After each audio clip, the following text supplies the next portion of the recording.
आइए प्रार्थना करें। पिता परमेश्वर, प्रभु यीशु मसीह के नाम से तेरे पास आकर तेरा धन्यवाद करते हैं।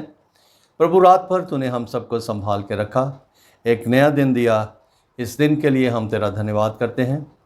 प्रभु, जब हम तेरे वचन में से एक बहुत इम्पॉर्टेंट विषय इन दिनों में सीख रहे हैं, तो प्रभु जी हमारी आत्मिक आंखों को खोल दे, ताकि प्रभु हम किसी भी तरीके से कोई भी उत्तम बात अनसुना ना करें, बल्कि हर एक तेरे वचन को सुन के उसके अनुसार चलने का प्रभु जी प्रयत्न करें। यीशु के नाम से मांगते हैं, आमीन। सुबह की बरकत यानी यीशु की बरकत प्रोग्राम में आप सबका स्वागत है। इन दिनों में प्रभु भोज जो एक विषय चल रहा है और मसीही जीवन के लिए जो बहुत ही ज़्यादा ज़रूरी है, उस पर इन दिनों में हम ध्यान कर रहे हैं। बहुत कम इस विषय पर इस तरह से मनन किया जाता है जिस तरह से हमें इसको सीखने का मौका मिल रहा है। अक्सर महीने में एक बार उसके साथ कनेक्टेड जो वचन है, sermon है, वो हमें सुनने को मिलता है, लेकिन डीप स्टडी करने का ये प्रभु ने एक माध्यम दिया है। मैं इसमें प्रभु का धन्यवाद करता हूँ कि उसने इस कार्य के लिए हमें ठहराया है और हम इस कार्य को कर रहे हैं। बहुत बार बहुत कमियां भी रह जाती हैं, लेकिन परमेश्वर का वचन ये कहता है कि कोई भी सिद्ध नहीं है। प्रभु का धन्यवाद हो। आज एक बार फिर से हम पहला कुरिन्थियों उसका 11 अध्याय उसके 23 वचन को कल हमने देखा था। पौलुस रसूल इस बात को कहता है, क्योंकि ये बात मुझे प्रभु से पहुंची और मैंने तुम्हें भी पहुंचा दी। ये बात जो वो ऊपर लिख रहा है 17 वचन से लेके 22 वचन तक, और भी बहुत सी गहरी गहरी बातें जो उसके साथ प्रभु यीशु मसीह ने की, वो हमें वो सिखा रहा है। बहुत ही कॉन्फिडेंस से वो कह रहा है कि क्योंकि ये बात मुझे प्रभु से पहुंची और मैं तुम्हें भी पहुंचा रहा हूं। कल इसके साथ ही हमने शाऊल के हृदय परिवर्तन के बारे में भी देखा था। शाऊल जो है वो मसीहियों को बहुत ज़्यादा परेशान करता था, तंग करता था, और यहाँ तक उसका दबदबाव था कि लोग उसका नाम सुनकर भी घबराते थे। लेकिन परमेश्वर उसी व्यक्ति को अपने राज्य के विस्तार के लिए इस्तेमाल करता है। उसके साथ व्यक्तिगत तौर से वो बातचीत करता है। मैं नहीं जानता कि उसको प्रभु ने किस रीति से ये सारी बातें समझाई, लेकिन वो इन बातों को स्वीकार करता है कि ये सारी चीज़ें जो है मुझे प्रभु ने ही सिखाई। इंसान जब कुछ सिखाता है उसमें कमियां रह जाती हैं, लेकिन जब प्रभु सिखाता है तो वो किसी भी तरह से कोई भी कमी रहने नहीं देता। बहुत बार हम अपने व्यक्तिगत प्रैक्टिकल जीवन में भी देखते हैं, अगर हमें प्रभु के चरणों में बैठकर किसी विषय का अध्ययन करना है तो प्रभु ऐसी ऐसी गहरी गहरी बातें हमें सिखाता है जो कभी हमारे ज़हन में भी नहीं आई होती। यहाँ पे जब प्रभु यीशु मसीह ने उससे पूछा कि हे शाऊल तू मुझे क्यों सताता है, तो इतनी बात सुनकर उसका हृदय में बहुत ही एक हलचल मच गई कि मुझसे मेरा नाम लेकर कौन बात कर रहा है। उसने उसका जवाब दिया। उसने उससे पूछा, हे प्रभु तू कौन है? हे प्रभु तू कौन है? उसने कहा, मैं यीशु हूं जिसे तू सताता है। अजीजों, मैं बहुत बार खुश होता हूं इस बात को सोचकर कि आपका प्रभु यीशु जिसकी आप आराधना करते हैं, वो आपको नाम लेकर बुलाता है। चाहे आप उसकी आवाज़ को सुने या अनसुना करें, ये इंसान की अपनी खुद इच्छा होती है। इसने उसकी आवाज़ को सुना। क्यों सुना? क्योंकि एक बहुत बड़ी परेशानी में ये पड़ गया था। केवल ज्योति को ही देखकर, उसकी रोशनी को देखकर ये भूमि पर गिर गया था। और जब इसने पूछा कि हे प्रभु तू कौन है, उसने कहा कि मैं यीशु हूँ जिसे तू सताता है, परंतु अब उठ। मेरे यीशु की, आपके यीशु की ये खूबी है कि जब कभी कोई गिरता है वो उसको गिरे ही नहीं रहने देता, वो उसको उठाता है या उठने के लिए प्रेरित करता है। उसकी अपनी इच्छा होती है, व्यक्ति की अपनी इच्छा होती है कि वह उठे या ना उठे। उड़ाऊ पुत्र के बारे में भी हम देखते हैं, जब उसने सारे सर्कमस्टांसेस को देखा, हालात को देखा, उसने ये जान लिया कि मैंने बहुत बड़ी गलती की है। तब उसने कहा कि मैं उठकर अपने पिता के घर जाऊंगा और उससे कहूंगा कि हे पिता, मैंने तेरे और परमेश्वर और स्वर्ग के विरोध में पाप किया है। यहाँ प्रभु यीशु मसीह उससे कहता कि आप उठ, नगर में जा और जो तुझे करना है वह तुझसे कहा जाएगा। कल भी मैंने इस बात को बताया था कि प्रभु हमेशा अपना प्लान जो है एक साथ नहीं बताता, वो स्टेप बाय स्टेप चलता है।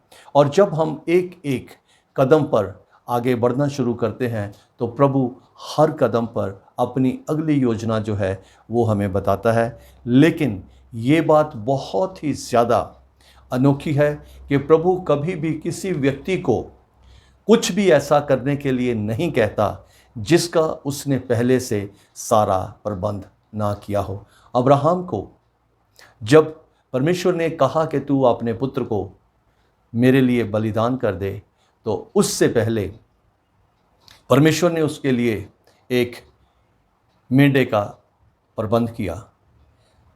इसहाक ने उससे पूछा कि पिता, बाकी तो सब कुछ है, लेकिन बलि के लिए जानवर कहाँ है?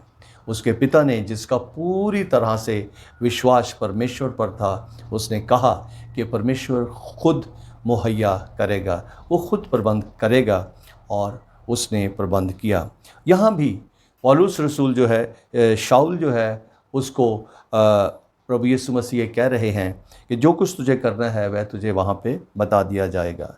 जो मनुष्य उसके साथ है, क्योंकि वो बहुत बड़ी एक मिशन पे जा रहा था, उसके साथ वहाँ के अधिकारियों ने और लोग भी दिए थे ताकि उनकी जो योजना है वो पूरी तरह से सफल हो। और जो उसके साथ लोग थे वे हक्के बक्के रह गए।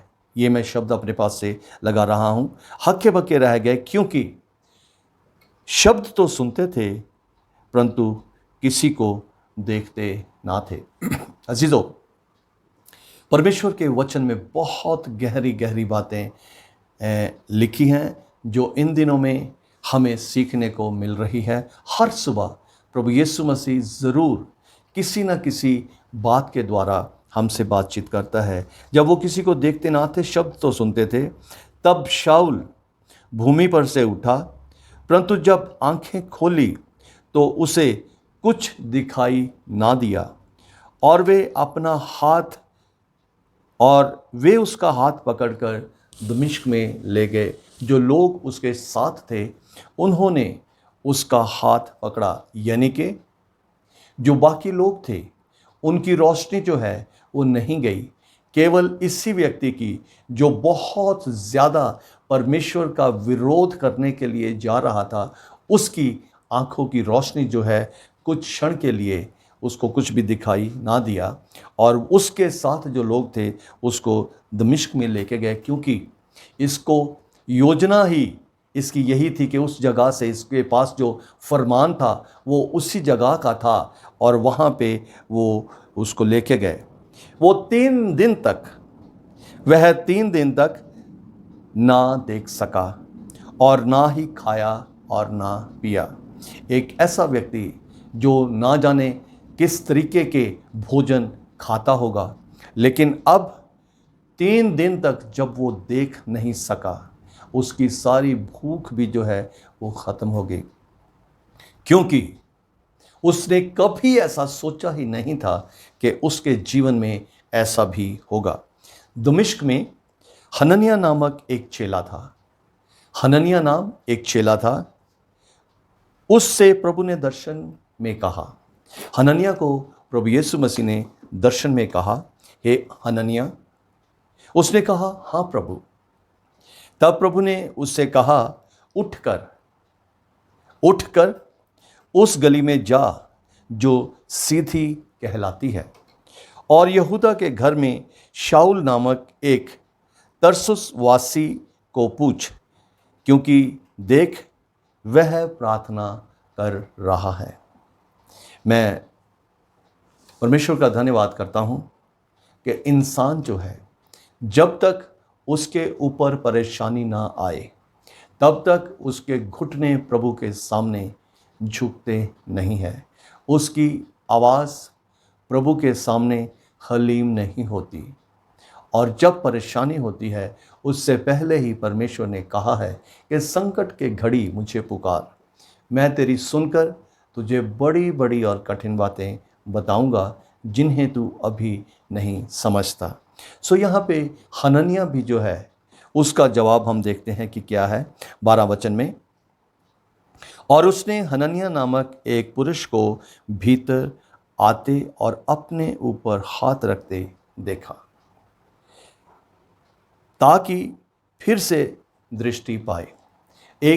अब वो व्यक्ति जिसको दिखाई नहीं दे रहा, लेकिन उसने पाँव की आहट जरूर सुनी, और जैसे ही हनन्याह ने उसके सिर पर हाथ रखा और वो देखने लगा।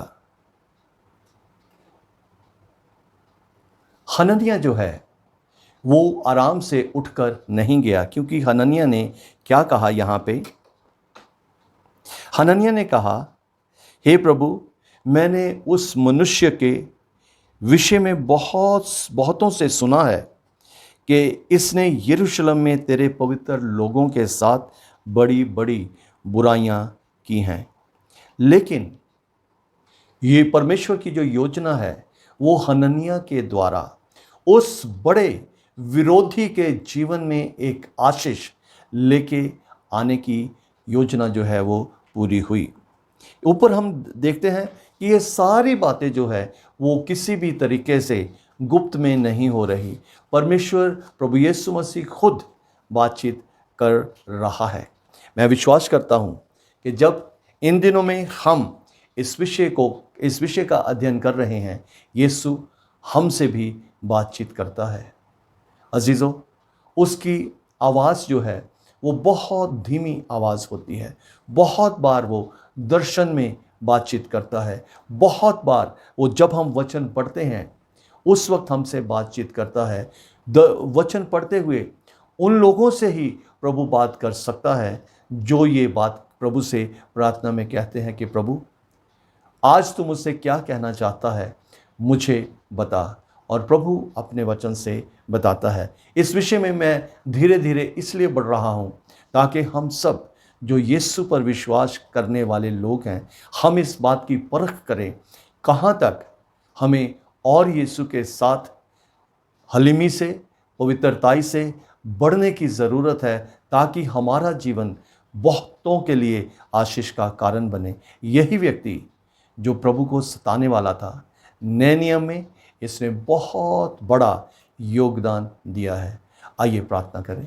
पिता परमेश्वर, प्रभु यीशु मसीह के नाम से तेरे पास आकर तेरा धन्यवाद करते हैं तेरे प्रिय बच्चों के लिए जो तेरे वचन को बहुत ही ज़्यादा रुचि से प्रभु जी उसको ग्रहण करके उसके अनुसार चलने की मनसा से प्रभु तेरे वचन को सुनते हैं। बहुत आशीष से सबकी ज़रूरतों को बहुत आयत से पूरा कर। और प्रभु जिनके पास उनके व्यक्तिगत विषय हैं, प्रभु जी तू उनमें भी उनकी सहायता कर, क्योंकि बहुत से लोग जो हैं अलग अलग देशों में प्रभु जी अकेले काम कर रहे हैं। वो चाहते हैं कि उनका परिवार भी प्रभु यीशु मसीह उनके साथ रह सके। सारे प्रबंध करने वाला तू है, उनकी सारी ज़रूरतों को तू प्रभु जी पूरा कर। आज के दिन का हर एक पल हम सब का तेरी नज़दीकी में बीते, यीशु के नाम से मांगते हैं, आमीन। प्रभु आप सबको बहुत आशीष दे। सबको जय मसीह की।